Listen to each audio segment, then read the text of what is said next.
পুরুষ হওয়া এত সহজ কথা না। পুরুষের যে কি দায়িত্ব, এই ভিডিওটা শেষ পর্যন্ত দেখেন, চোখের পানি ধরে রাখতে পারবেন না। চলে আসছো তুমি?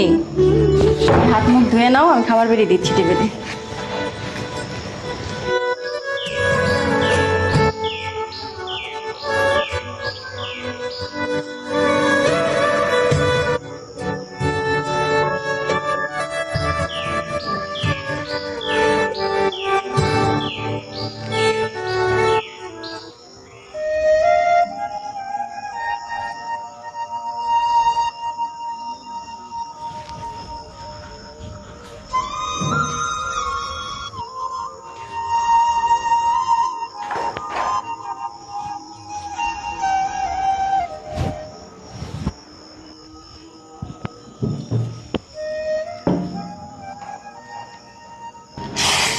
কি হয়েছে?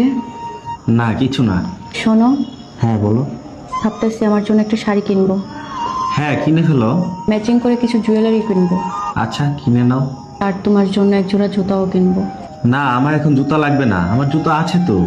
কিন্তু না কোনো কিন্তু না, শুধু শুধু টাকা নষ্ট করতে হবে না জুতা কিনে। তোমার যা যা লাগে তুমি কিনে নাও, পার্স থেকে টাকা নিয়ে নিও, ঠিক আছে? আচ্ছা, একটা কথা বলবে? হ্যাঁ বলো। তুমি টাকা ইনকাম করো কার জন্য? টাকা ইনকাম করি কার জন্য সেটা জানি না, তবে বেঁচে আছি তোমার জন্য।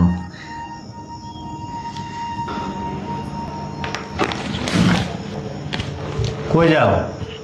লবণ নিয়ে আসি।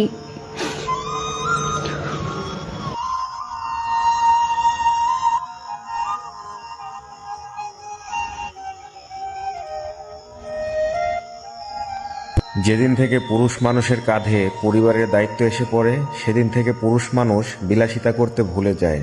এমনকি নিজের জন্য খুব প্রয়োজনীয় জিনিসটাও কিনতে দ্বিধাবোধ করে, হাজারবার চিন্তা করে। পুরুষ মানুষ উপার্জন করে ঠিকই, তবে সেটা পরিবারের জন্য, বৃদ্ধ মা বাবার ওষুধ কেনার জন্য, স্ত্রীকে ভালো শাড়ি কিনে দেওয়ার জন্য, সন্তানদের ভালো স্কুলে পড়ানোর জন্য, পরিবার নিয়ে ভালো বাসায় থাকার জন্য।